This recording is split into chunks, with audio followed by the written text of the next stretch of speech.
Amém? Gênesis 13. A palavra de Deus diz: ora, a serpente era mais astúcia que todos os animais do campo que o Senhor Deus tinha feito. E esta disse à mulher: é assim que Deus disse: não comerás de toda a árvore do jardim? E disse a mulher à serpente: do fruto da árvore do jardim comeremos, mas do fruto da árvore que está no meio do jardim, disse Deus: não comerás dela, nem nela comerás, para que não morras. Então a serpente disse à mulher: certamente não morrerás, porque Deus sabe que no dia que dele comerdes, se abrirão os vossos olhos, e serei como Deus, sabendo o bem e o mal. Vendo a mulher que a árvore era boa para se comer, agradável aos olhos, e a árvore desejava para dar entendimento, tomou do seu fruto, comeu e deu também a seu marido, e ele comeu com ela. Então foram abertos os olhos de ambos, e conheceram que estavam nus, e cozeram figa de figueiras, fizeram para si aventais. E ouvindo a voz do Senhor Deus, que passeava pelo jardim, pela virada do dia, e concedeu-se a Adão e sua mulher da presença dos Deus. Então as árvores do jardim. E chamou o Senhor Deus a Adão e disse-lhe: onde estás? E ele disse: ouvi a tua voz soar no jardim e temi, porque estava nu e escondi. Amém? Glória e louvor ao nosso Deus. Pai eterno, Senhor da glória, eis aqui a tua palavra, meu Pai. O vaso é pequeno, o vaso é de barro, meu Pai, mas tem a essência do teu Espírito Santo. Senhor, fala a tua igreja, Senhor, que também, Senhor, é tua. É cheio do teu Espírito Santo esta casa, meu Pai. Todos que passam pelo redor desta casa sentem a tua presença. Fala e não te cara neste dia, Senhor, porque a honra é sua, a glória é sua, o louvor é teu, Pai. Que eu venha diminuir cada dia mais, Pai, e o teu nome seja glorificado, em nome de Jesus. Amém?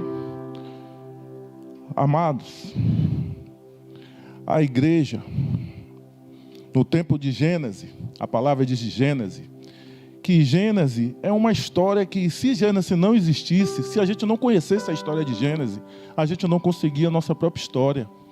Como foi que a gente criou, que a gente nasceu, como a gente está no mundo. A gente não conhecia se não existisse a história de Gênesis.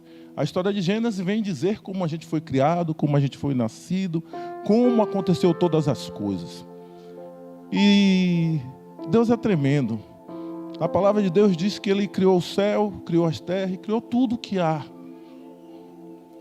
E Ele diz: haja. Mas com o homem foi diferente.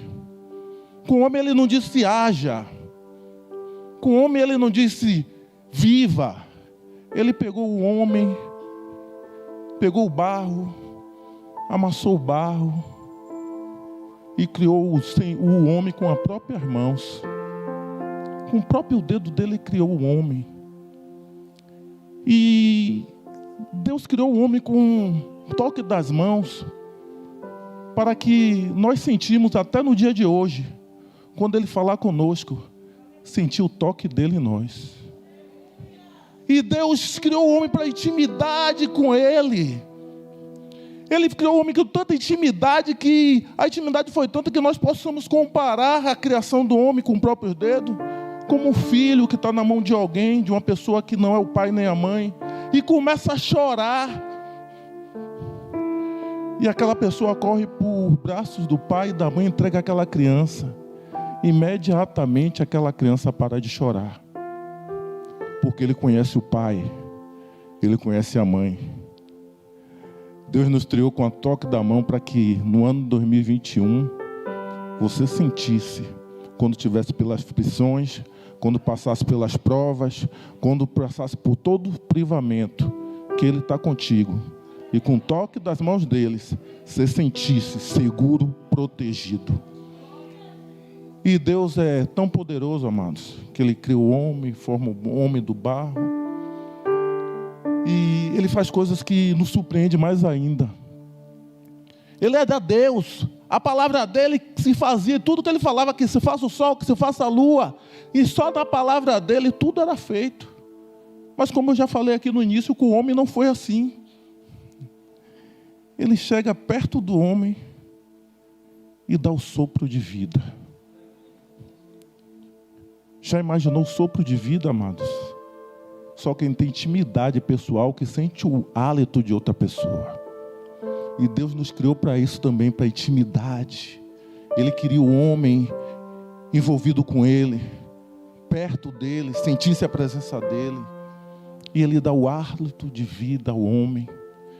Jesus era Deus.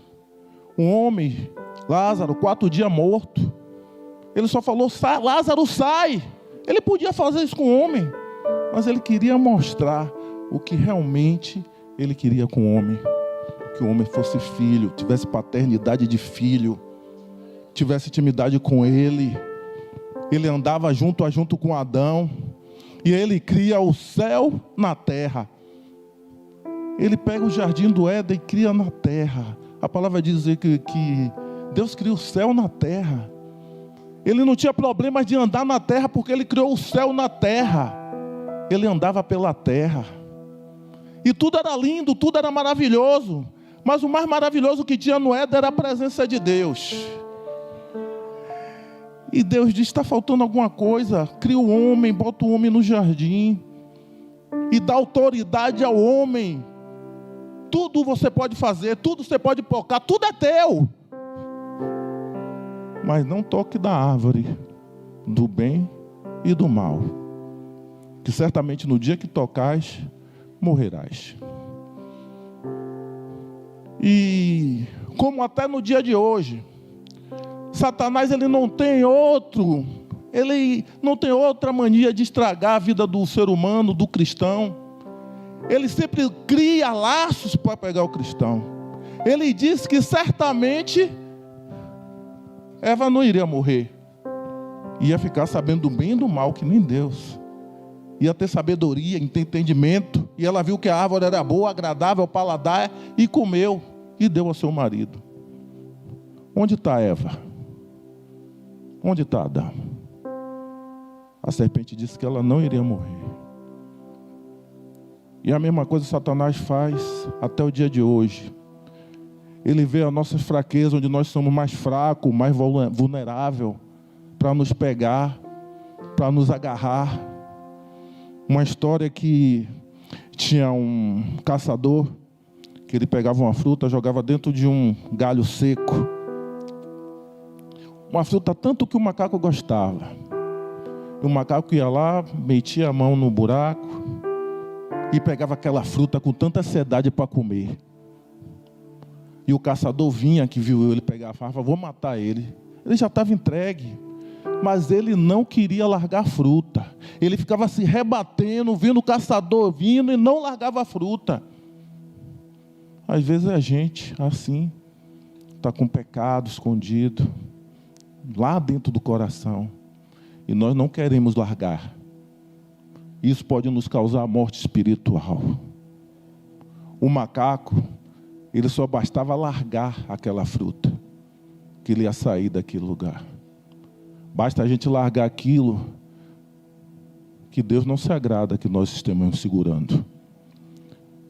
Às vezes, Deus tem grandes coisas para fazer na vida do homem, mas por causa da fruta, que ele segura com tanta veemência para não largar, não sabendo que Deus tem coisa bem melhor para nos dar. A vida eterna. Deus sempre quis dar ao homem a vida eterna. O propósito de Deus sempre foi dar a vida eterna para o homem. Mas o homem, às vezes, por algum motivo, por alguma coisa que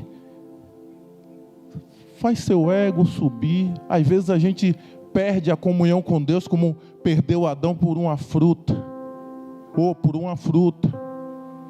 Às vezes nós perdemos a comunhão com Deus por alguma afronta. Você sabia que a maioria das coisas que acontecem na vida tem um propósito de Deus? A única coisa que não tem propósito de Deus é quando é contra a palavra de Deus. Aí é Satanás. Mas quando está acontecendo alguma coisa em sua vida, às vezes é propósito de Deus. José foi largado no buraco pelos próprios irmãos. Mas Deus tinha propósito. José não murmurou, José não reclamou. José passou por várias etapas da vida, várias cadeias, mas Deus estava preparando ele primeiro. Ele foi primeiro na casa de Potifar, foi governador ali, cuidava das coisas, e Deus estava preparando ele para algo maior. Mas às vezes a gente está crescendo e a gente fica assim, Deus está me crescendo, mas daqui a pouco você cai. Você não cai, mas você desce de degrau.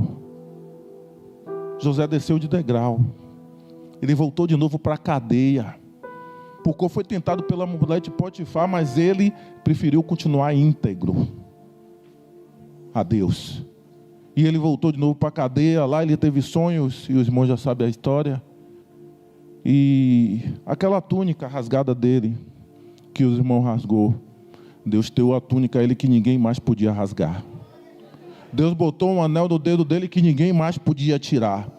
E assim também é na nossa vida. Hoje eu vi minha mulher falando de Jó. E os próprios amigos de Jó, Deus permitiu que ele acusasse Jó. Mas o que Deus queria naquele propósito era que Jó orasse por ele, porque Deus sabia que Jó ia orar por ele. E a situação de Jó ia mudar desde aquela hora que ele começou a orar pelos amigos dele. Foi mudado o cativeiro, foi mudada a situação. E Adão, meus amados, tinha tudo na mão dele. Mas ele, como eu disse aqui, ele trocou tudo por uma fruta, por um prazer. E é o que Deus vem nos dizer hoje. Ele nos quer como íntimo, com intimidade. Deus não quer como filho amado. Deus quer derramar unção diferente em nossas vidas. Mas para isso nós temos que subir, descer. E nós temos que viver orando, jejuando e clamando a presença de Deus. Moisés foi para o monte, ficou 40 dias lá, e quando desceu, amado, ninguém conseguia olhar para ele. Quando nós chegamos a Deus, Deus chega para nós. Quando nós nos afastamos de Deus, Deus se afasta da gente. E Deus, tremendo, maravilhoso, mesmo o homem pecando, mesmo o homem caindo, mesmo o homem traindo a confiança dele, ele tinha um propósito maior ao homem.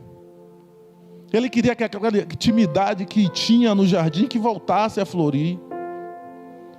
Por causa de um homem só, o pecado entrou no mundo, a morte entrou no mundo. E Deus fala, eu vejo Deus pensando assim, vou trazer Moisés para que possa trazer os mandamentos, as promessas, para ficar de pé as promessas. Deus nunca desistiu do homem, Deus nunca quis que o homem morresse no pecado. Deus sempre quis um livramento para o homem. E ele pega Moisés e dá os 10 mandamentos a Moisés, mas ele vê que o 10 mandamentos é muito pesado para o homem. O homem não consegue ficar de pé pelos mandamentos. Se com pau fere, com pau será ferido. E o pensamento é muito dele, muitos escorrega, muito cai. Aí Deus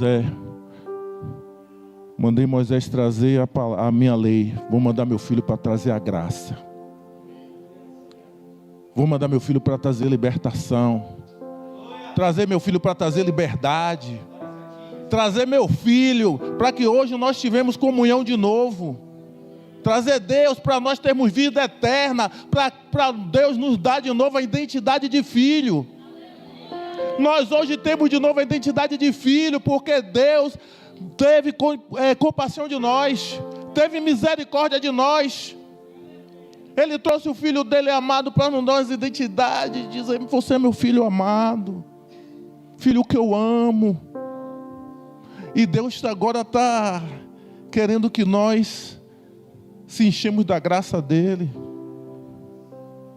Ele não quer que nós ficamos parados em um lugar. Deus quer nos encher para fazer o que Ele quer, para que muitos venham para a casa do Senhor. Ele quer te usar para curar. Ele quer te usar para libertar. Ele quer te usar. Ele quer que você verdadeiramente seja igual a Cristo. Ele quer que você verdadeiramente se apaixone pelos aqueles que estão lá fora necessitando da salvação. Ele não quer que ninguém se perca. E Ele botou um negócio dentro de nós. Ele soprou dentro de nós. Ele deixou um negócio dentro de nós que às vezes nós não entendemos como é que a coisa acontece. Porque Deus tirou o homem do monturo e bota para sentar no meio dos príncipes. É pelo sopro que Ele botou dentro de você. Às vezes você diz assim, isso aqui é ruim para mim, eu não consigo isso, eu não posso isso, a batalha está grande, mas Deus sabe até onde você suporta. Deus sabe até onde você pode ir. Ele diz que a palavra diz que a gente não pode ser tentado mais do que a gente não possa suportar. Ele derramou o sopro dentro de nós e às vezes nós não entendemos, como Gideão não entendia naquele dia que estava com medo dos medianitas, pressando uva. E Deus, tremendo, com medo do medianita, tremendo de medo, e Deus fala, vai com tua força, homem valente. Você não sabe o poder que tem dentro de você. Você não sabe o que Deus pode fazer com o que Ele soprou dentro de você. Ele te deu algo grande. Ele não fez nada com nenhum animal. Ele fez com o homem. Ele soprou. Tem a vida. Ele botou uma coisa dentro de Gideão, que Gideão falou, não, Senhor, como é que eu posso enfrentar esse pessoal? Minha tribo é a menor que tem, eu sou o menor que tenho. Vai com tua força, homem valente. Ele sabia o que tinha dentro dele. Deus sabe o que tem dentro de cada um de nós. E o inimigo também sabe. O inimigo sabe quando a gente anda, o que a gente fala, e ele fica, opa lá como ele anda, ou como é que ele fala, e às vezes nós não entendemos a perseguição, nós não entendemos o levante, nós não entendemos porque diz, opa lá, igual a Daniel, que queria que Daniel parasse de orar. A gente só pode pegar Daniel na lei do Deus dele, não podia pegar Daniel em outra coisa, porque ele era íntegro. E eles tentaram armadilha para Daniel. Chamaram o rei e disse, em 30 dias nós só podemos se prostrar a ti. Ninguém pode se prostrar a ninguém, só a ti.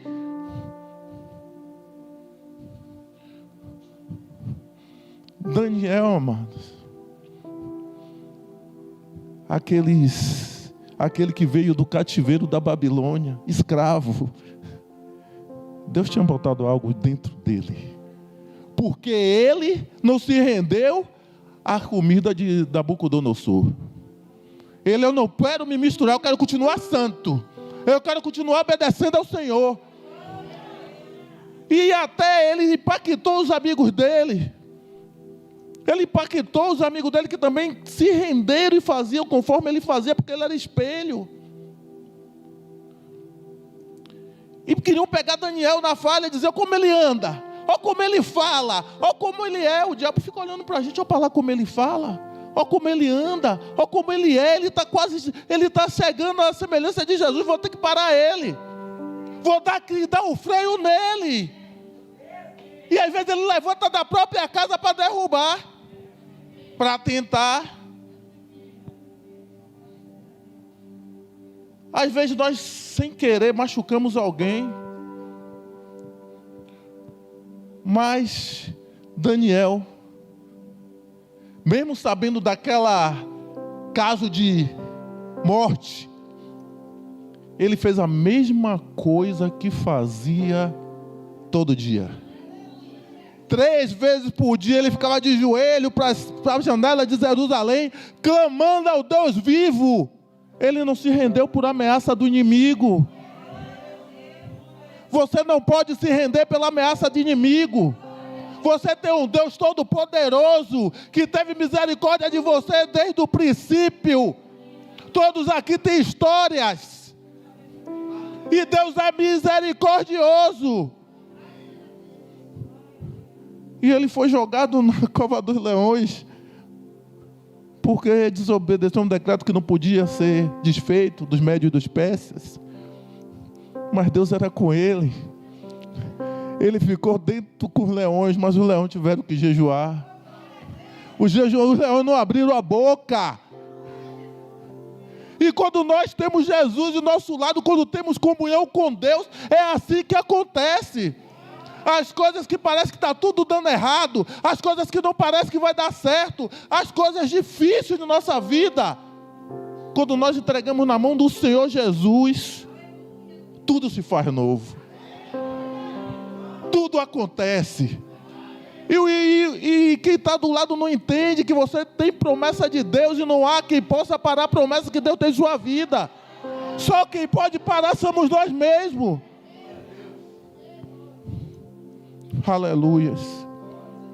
Deus é tão misericordioso que ele estava pregando e ali ele curava, ele batizava, e os discípulos estavam alegres com aquele movimento, satisfeitos com aquela situação. Aí daqui a pouco Jesus, vamos passar para o outro lado. Muitas vezes a gente está no movimento, muitas vezes está tendo unção, cura, está tendo libertação, mas Deus também está querendo que a gente saia para fazer o que está acontecendo aqui lá fora. E Deus diz, vamos passar para o outro lado. O que é que Deus ia fazer para o outro lado, vocês sabem, amor? Um endemoniado, rejeitado pela família, rejeitado pela sociedade, amarrados, trancado, desprezado. Mas o fôlego de vida estava nele. Deus já tinha botado um negócio dentro dele. Porque Deus não despreza ninguém. Deus vem para rico, vem para pobre, vem para todo mundo. Deus não quer que ninguém se perca, mas que todos cheguem à salvação. E aquele demoniado, quando chega na presença do Senhor Jesus, Jesus cura aquele endemoniado. Mas sabe o que ele tinha dentro dele?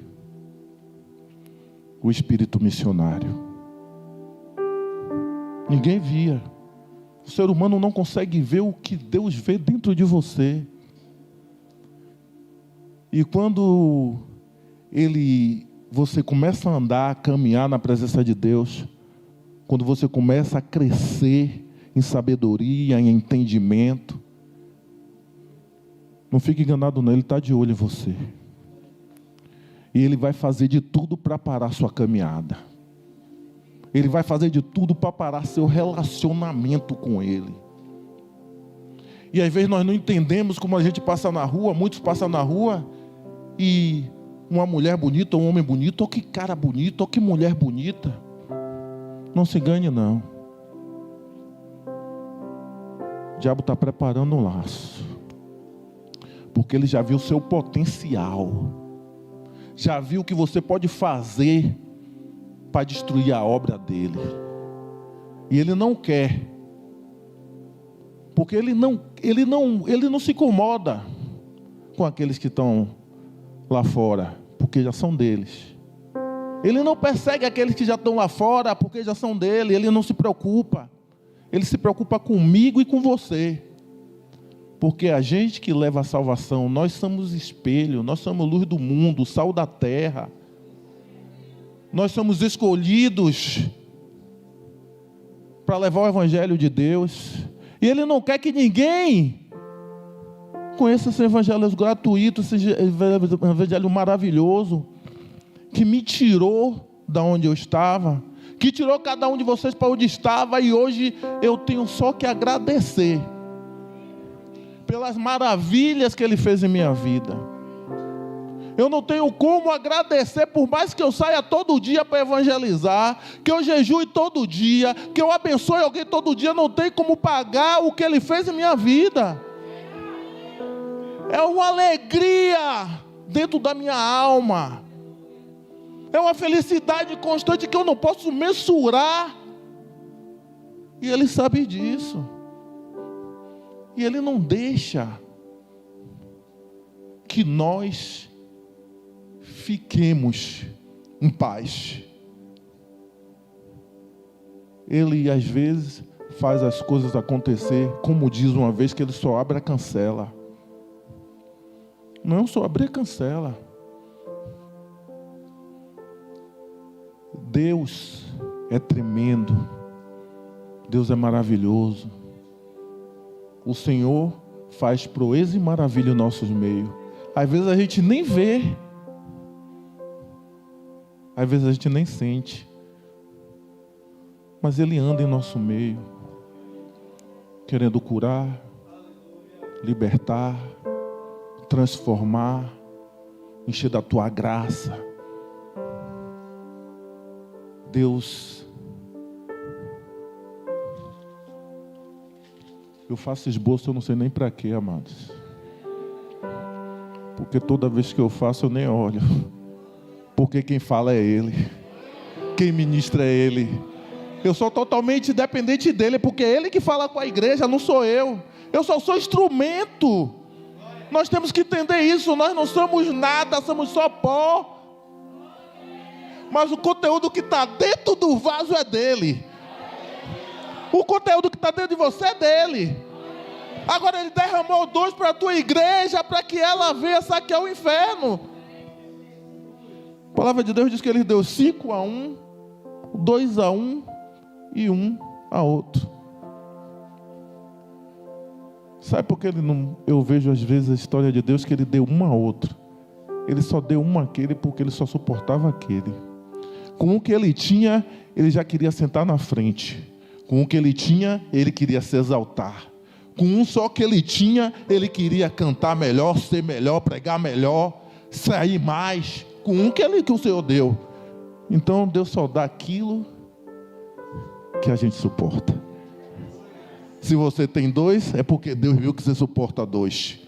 Se você tem 5, é porque Deus viu que você suporta 5. E não adianta ninguém ficar chateado, porque Deus dá a cada um o que merece, o que pode, o que suporta. Eu não posso ter o que eu não suporto. Eu peço, porque nós somos pidão. Mas Deus só dá aquilo que você merece, aquilo que você suporta. Não adianta Deus te dar uma coisa que você não suporta, que você vai cair. Já pensou, com um dom você se acha o melhor cantor? Com um dom você se acha o maior tocador? Com um dom você se acha o maior pregador? Com um dom você, se não me dá X, eu não vou pregar na tua igreja? Como é que Deus pode te dar outro dom? Agora, quando você começar a se humilhar e dizer: tudo é seu, Pai. Tudo é teu, eu não sou nada, Pai. De graça tu me deu, de graça eu vou te dar. Eu vou dar também de graça.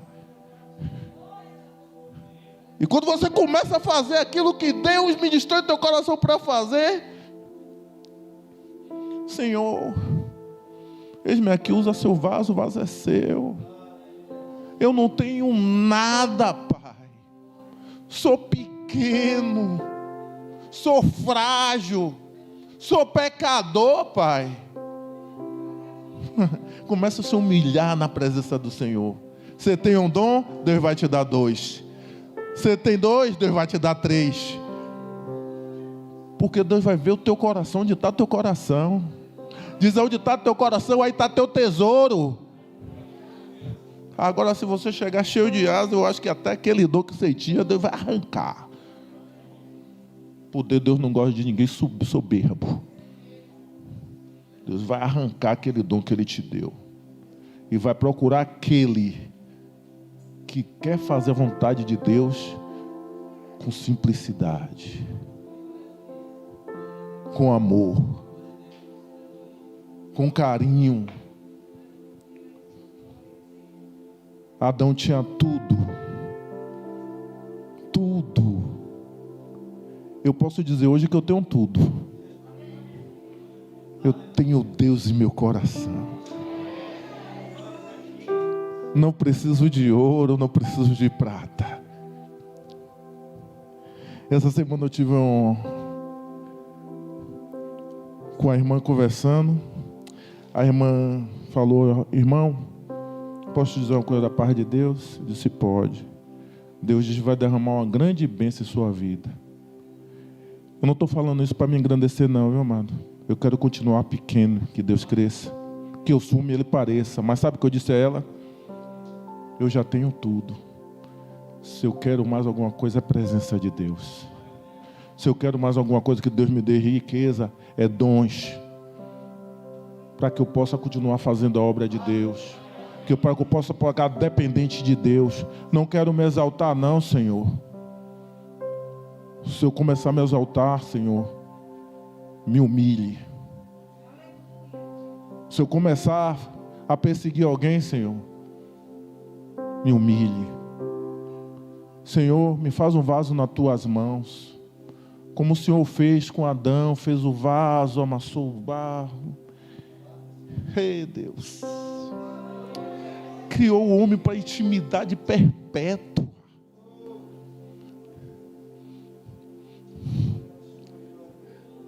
Deus, aleluia. Muitos já viram minha história aqui, eu não vou contar de novo minha história. Mas eu quero dizer para o irmão que eu não sei o que o irmão está passando. Não tenho condições de saber o que o irmão está passando. Mas Deus sabe. Deus sabe o que você precisa. Deus sabe onde é o empecilho. Deus sabe o que é que você está sofrendo. Deus sabe de tudo. O que você precisa para que Deus comece a agir é paciência. Continuar perseverando em oração, em jejum. Continue esperando no Senhor. Continue, que no momento certo Ele vai te exaltar. No momento certo Ele vai derramar a cura, se é a cura que você está necessitando. Se for o que você está necessitando, seja lá o que for, Deus vai entrar com providência, porque Ele é um Deus de amor e nos trouxe para ser filho dEle. Ele nos criou para ser filho. Não foi para ser outra coisa, foi para ser filho. Filho amado do Pai. Abba, Pai. Eu amo meu Pai. Como é que eu vou pagar por tudo que Ele tem feito em minha vida, na minha família, no meu casamento? Eu não tenho como pagar, vocês não têm como pagar. Mas Ele diz: eu sou seu filho amado. Você é meu filho amado. Eu não sei o que você está passando, mas no tempo certo, Deus vai te exaltar. Mas Deus vai te exaltar se você continuar perseverando em oração, perseverando em ler a palavra, perseverando em não pecar.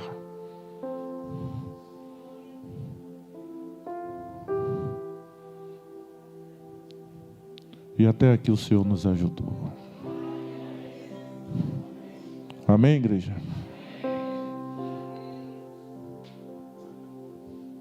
Eu vou estar orando. Nilson, vou estar orando, encerrando o culto. E que Deus tenha tocado no teu coração para saber que você é filho. As dores vão passar, as perseguições vão passar, o sofrimento vai passar. Continue esperando no Senhor. Tinha uma mulher, antes de orar, eu me lembrei aqui. Tinha uma mulher que ela orava cessantemente por uma amiga. Ela orou 10 anos pela amiga. Ela aceitou Jesus e continuou orando pela amiga. A amiga com 10 anos aceitou Jesus. O marido dela não. Com 3 anos ela clamando ao Senhor, orando pelo marido dela. Ela chegou para a amiga: eu não aguento mais. Tenho 3 anos orando pelo meu marido. E ela olhou para ela e disse: não desiste não. Por você eu orei 10 anos. Não desista não. Não desista do teu filho. Não desista do teu marido. Não desista de seus familiares. Não desista do teu vizinho. Porque Deus, no tempo dele, vai te dar vitória. Em nome de Jesus.